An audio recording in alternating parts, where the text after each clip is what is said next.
Howard Neil Aronson over 35 years ago, and even then, he was old. I was fresh out of law school, working as an in-house attorney at a company to which Howard's firm provided trademark and patent counsel. I immediately recognized several differences between us. He was knowledgeable and experienced.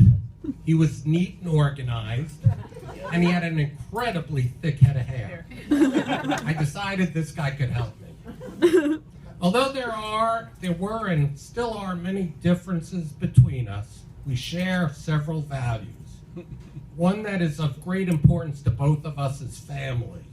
Howard feels so strongly about family that he's had 3 of them.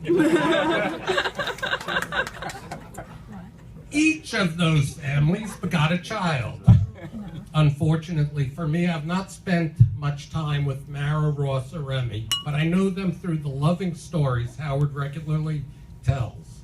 His love, commitment, and pride is palpable, whether it is discussing Mara's high-level legal work and wonderful children, Ross being accepted to one of the finest dental schools in the country, and his beard, or Remy's travels to Israel and time at American University.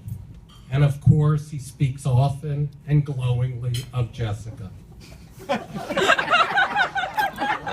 know what's going to come next. Poor Jessica. That's all I'll say.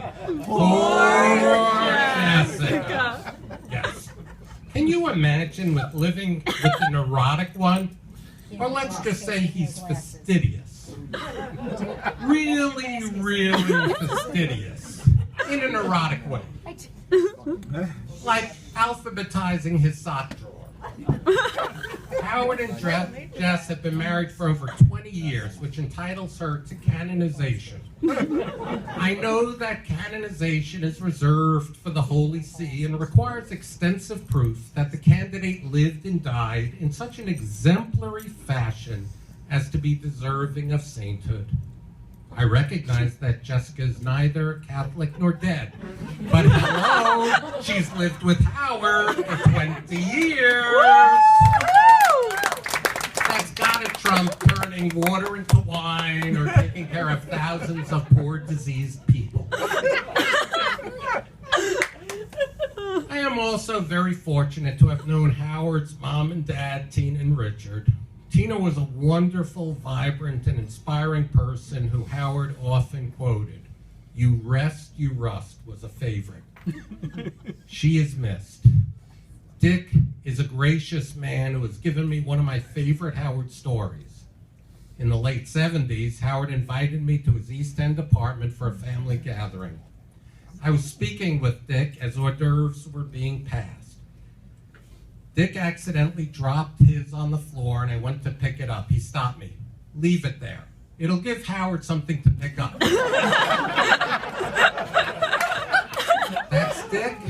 That's Howard. That was also the first time I met his sister, Susie.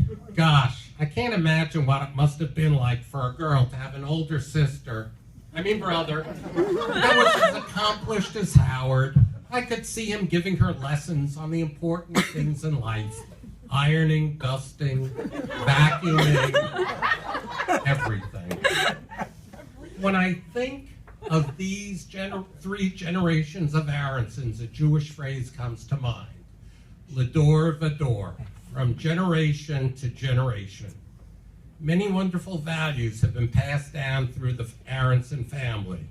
Love, tradition, education, charity.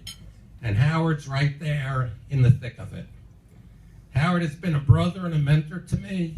He has given me great counsel and friendship. Now, if only he could do something about my hairline. Happy birthday, H. I love you.